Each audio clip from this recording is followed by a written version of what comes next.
Hello and welcome to this episode of the Mixtape podcast.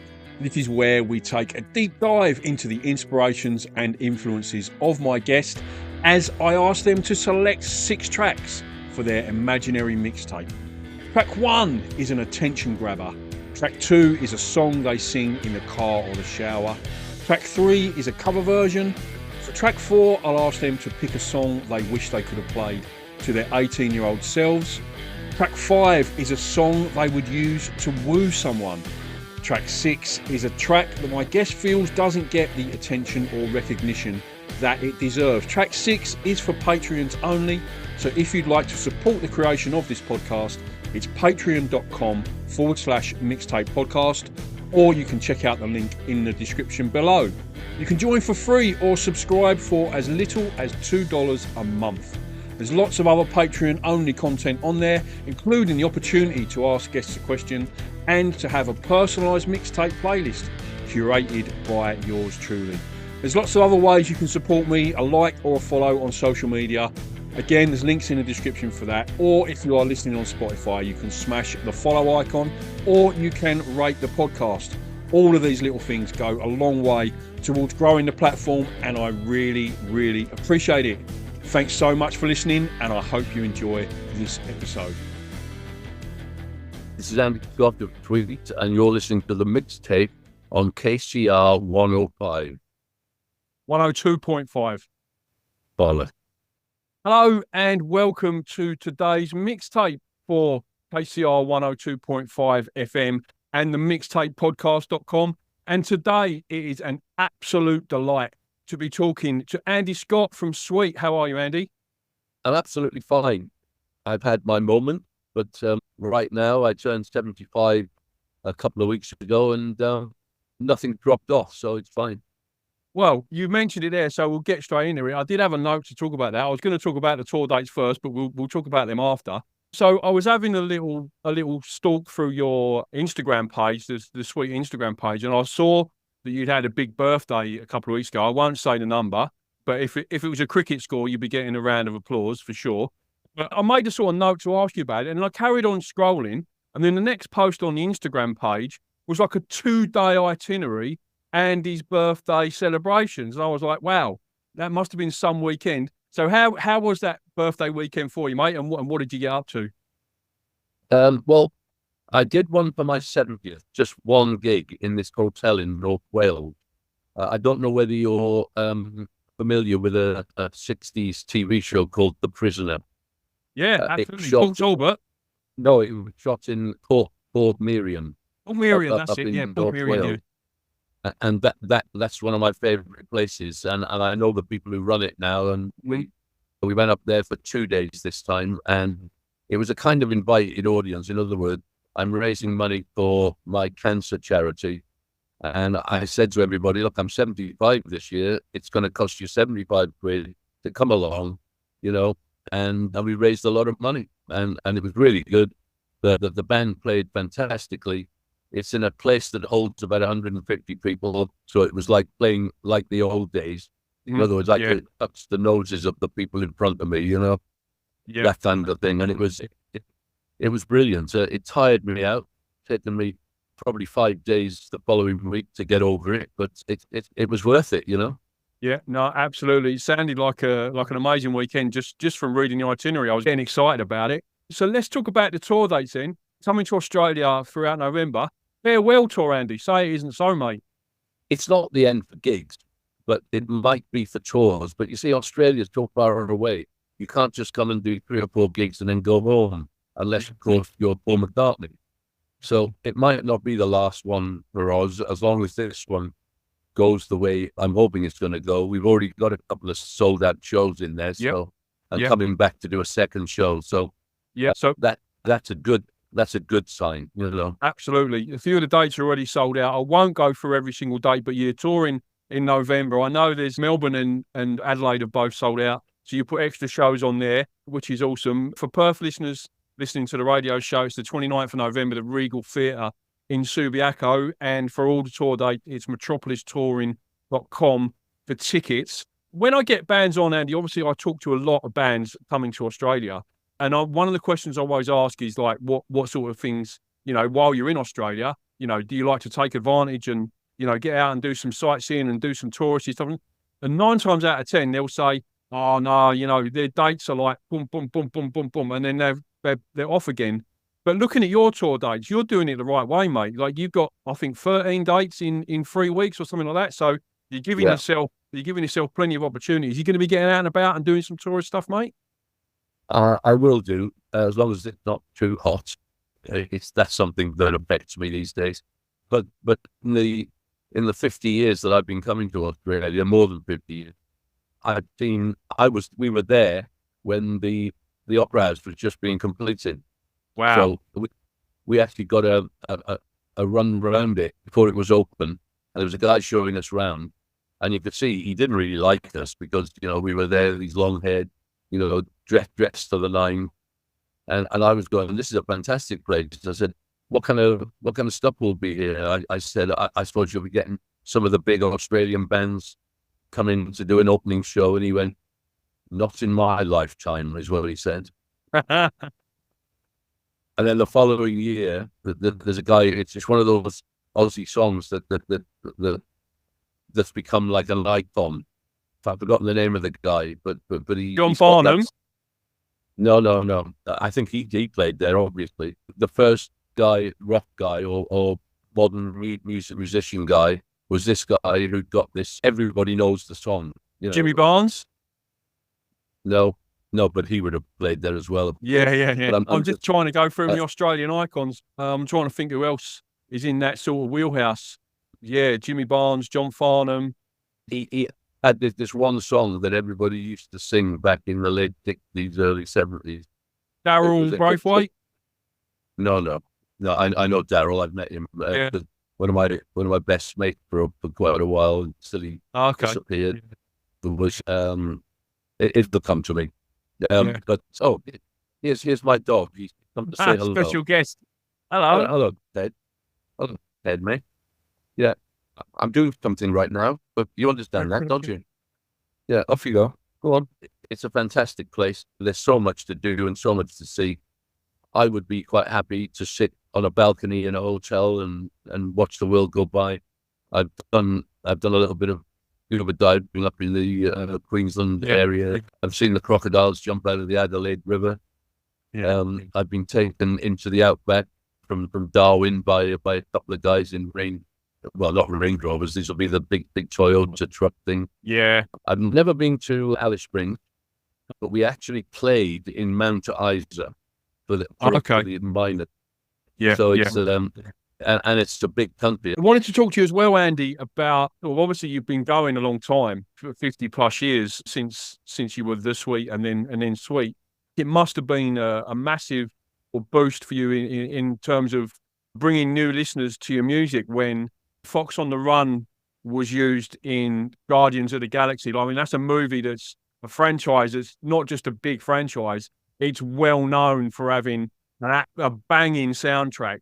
How did that come about? Well, your show, the Mixtape, that's what it's all about with Guardians of the Galaxy, isn't it? I think that the two opening tracks on the Mixtape are Mr. Blue Sky and Fox on the Run, and you can't get better than that as an opening. I thought we were going to be the opening track for the film, but when they cut it, obviously Mr. Blue Sky fitted the characterization with the young group. Sure. But I was sat in the cinema. I'd been to the cinema to see the latest Star Wars franchise release, whichever one it was. Yeah, with my son, and he's not a toddler. He's 50 now.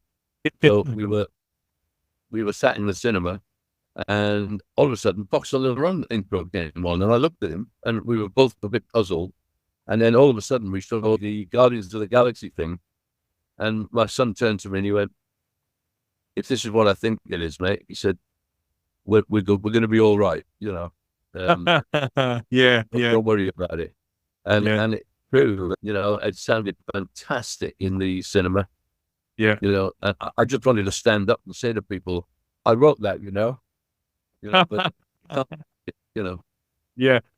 I had a similar conversation with Hugh Cornwell from the Stranglers he was at the cinema watching Sexy Beast. You know the Ray Winston movie, Sexy Beast. Oh yeah. And Peaches is the opening track to that movie, and he was with his girlfriend, and he had absolutely no idea it had been licensed for the movie until he was sitting there watching it, and it came on. It was a total surprise to him. Sometimes they don't tell you, because I knew that the people who look after our catalogue, you know, because we're all part of the same production company. I'd heard that there would be a bit of a payout coming because somebody had paid, I can't remember the amount in dollars, but somebody had secured Fox on the Run, and it was going to be in a major film. And we were all going, no, that's good. We didn't know what it was for, because I think Marvel are quite... Yeah, they are a bit secret squirrel, And then all of a sudden, it's like I've heard that Quentin Tarantino back in the day was going to use a couple of sweet tracks in his movies because they were on his list, but he never used them at the end. Wow, they're iconic. Again, like they're the sort of movie where the soundtracks is almost as good as the movie, like for the music that go on there. Yeah, no, that's fantastic. And it must have brought like a whole new generation of people to, you know, your Spotify and your YouTube channel and your Apple and all that. That must have been so good. Yeah, great movies as well. My son, he's got a Groot hoodie that he wears. He's wearing it right now as I'm talking to you. He's a big Guardians of the Galaxy fan. So when I told him I was going to be chatting to you, he was buzzing. Yeah, he was well excited. What else am I going to ask you about, Andy? Vinyl. Are you a big vinyl collector, mate? Do you have a big vinyl collection? Obviously, you've been around a while. You could have picked up some absolute classics in the day. Well, between my wife and I, they're not on display anymore, but, you know, we've got a pile of vinyl in boxes and in flight cases and things like that. I did go through a moment post-pandemic or during the pandemic, the end of the pandemic, of getting myself a couple of decks, because things were being released, but sweet albums were being released on vinyl, and I had nothing to play them on. I had to go elsewhere to listen to them. So I got a couple of things, and I got this really flash one where you can see the belt on the outside, and it's almost like see-through and everything like that. My God, is that a bath? You know, so that's back in the box. But I do have one. I got one of the old direct drive Technic again. Yeah. So, you know, I do have one, but whenever the need arises. But no, I don't have that moment of sitting down and stepping up and getting the thing out of the thing and putting it on. I'm afraid I'm a man of simple means now. If I can have it in my Audio Technic headphones off my telephone, I will have it like that, please. You know? Yeah, fair enough. There's that fantastic meme that gets around quite a lot where the guy is saying what attracted me most to vinyl was the inconvenience and the expense. Yeah, you're right what you're saying. It is a bit of a faff, but yeah, I personally, I'm a big collector of not just vinyl, but all analog formats. I collect VHS, you know, physical formats. I'm a big fan of. Still, I've got a huge cassette collection and obviously vinyl collection as well. But yeah, I just wondered what your thoughts were on that. Well, if I could hand all my VHS collections, like my James Bond collection, I would hand it over to you right now. Well, if you couldn't fit them in your suitcase, mate, bring them to Perth and I'll pick them up off you when you get here. I might just do that. Yeah. Yeah, no worries. Okay. The other thing I was going to ask you as well, Andy, what are you going to be doing Sunday? Are you a football fan? You're going to be watching the game? Well, I'm a Welshman. Right. Okay. I didn't pick that up from your accent. Right. Sorry, mate. I apologise. No, it's all right. My wife's laughing in the background when I said to ask that question. Of course, we're going to be watching. And the thing is, any team, whether it be England, Scotland, Ireland, Australia, New Zealand, playing a South American team or another European team, I'm with you. You know, I'm not just. Love to hear that, mate. Love to hear that. I lived and worked in Newport for a while as a much younger man, and I made the mistake. It was during the Rugby World Cup in 2003 when England won it, and we knocked Wales out in the quarterfinal. And the next day, I went to work in my England rugby shirt, and that was the end of me. I thought I'd made some friends, but I hadn't. I have to say, rugby is probably the one thing that if you're Welsh, that you're Welsh. You know. Absolutely, yeah, 100%. Yeah, I learned that day for sure. Absolutely. Okay, right. Let's move into your mixtape track choices, Andy. So as you know, my show is called The Mixtape, and whenever I make up a mixtape or a playlist, or even when I kick off the radio show, I like to go in with an attention grabber for the first track. So if you were making up a mixtape, what would be your track one attention grabber? I'm gonna say All Along the Watchtower. Jimmy Higgins. Nice. Love that. Yeah, I think that's been chosen for track 3 quite a lot as the cover version, and I think he's on a run now, Dylan. I think that's five in a row where Dylan's either been chosen as an artist in his own right or one of his songs has been chosen. It's ridiculous how often he pops up on this radio show and podcast. But yeah, do you know Diesel, the Aussie singer, songwriter, musician? Yes, yes. He chose that for his track 3. Yeah, and when you think about when it was recorded and how it sounds, like it's an incredible recording. Look, as a record producer, I still don't know how he made that stereo with what he had. Yeah, and I've been into Electric Ladyland Studios, and it was still in the 70s, and it was still very much like it was when he was there, with wires running across everywhere. You know, it's not and apparently, I think one of the reasons why the other 2 guys in the band, well, certainly the bass player, left, he said it was like walking into a nightclub, the way he was working at that time, but for that album, Ladyland, and it was, but the sounds are just out of this world, and the way that the drums come in at the beginning, this sound out of time, and then all of a sudden they're right, you know. I know, honestly, I'm so in awe of that track, you know. I think Mitch Mitchell and Noel Wedding don't get the props they deserve, I don't think, for a lot of the, like, obviously Hendrix is really, you know, front man and the guitar god that he was. They don't get the props that they deserve, I don't think, because they bring so much to the experience. Yeah, amazing band. Okay, track 2, Andy, and track 2 is a song that you sing when you're on your own in the car or the shower. What do you pick for that, mate? Well, I don't. It's just my first thing. I don't. You're not the first person to say that. You're not the first person to say that. But there are songs that get in your brain, you know, from time to time. You hear it on the radio, and then a few hours later, you still find yourself singing it. And one of those kind of songs, it's usually something quite iconic and simple. And I remember doing it not that long ago with the Rolling Stones' "Start Me Up," you know, because it's simplistic. It doesn't have a lot of lyrics. You don't have to remember whether the words are right and start going la la la la la. You know, it's "Start Me Up," and then it's got, it makes a young girl cry, you know, and it's in your head. You may not be actually singing it, but you can't get it, you know, it locks in there, you know. So I would say that's good enough, you know, or maybe a Beatles track, you know, because I find myself resorting back to, you know, my early days of, you know, "Can't Buy Me Love" and things like that, you know. And I know all the lyrics to the Beatles songs, so it's much easier. Yeah. I think "Start Me Up," that's Walter Trout picked that for his track 1 attention grabber.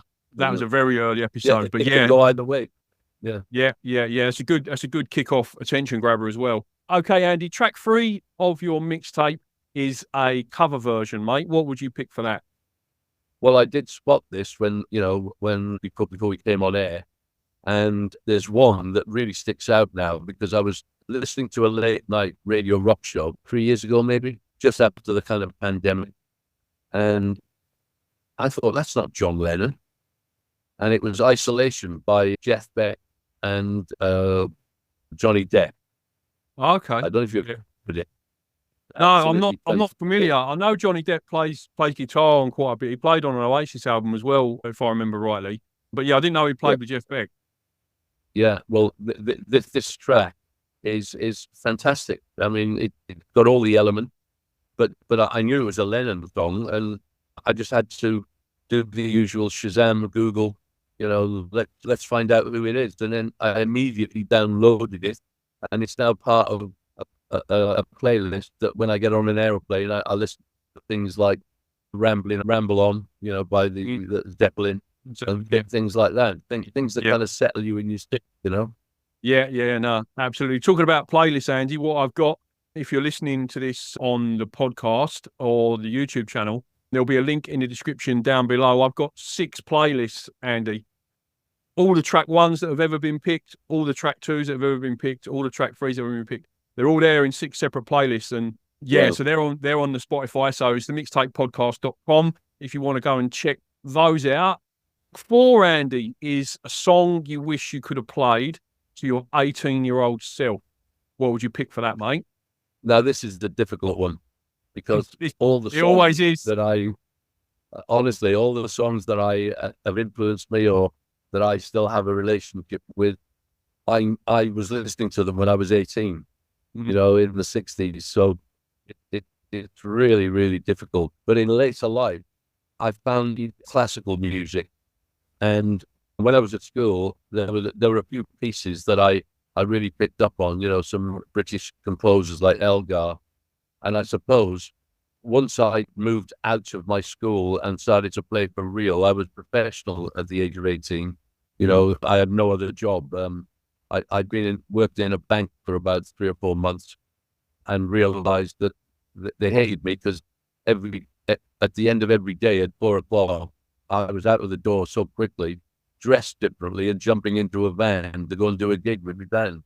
Yeah. But at 18, I suppose somebody should have put a song or a piece of music called Nimrod in front of me again to remind me just how good that kind of inspiration is. So as long as you're happy with a piece of classical music, absolutely, mate. Go for Elgar's Nimrod. Perfect. The mixtape is not genre specific, either the radio show or the podcast or the Spotify. We play death metal, we play soul, funk, blues, jazz, rock, heavy rock, whatever, folk, country. I don't think I've ever played classical, but that doesn't matter.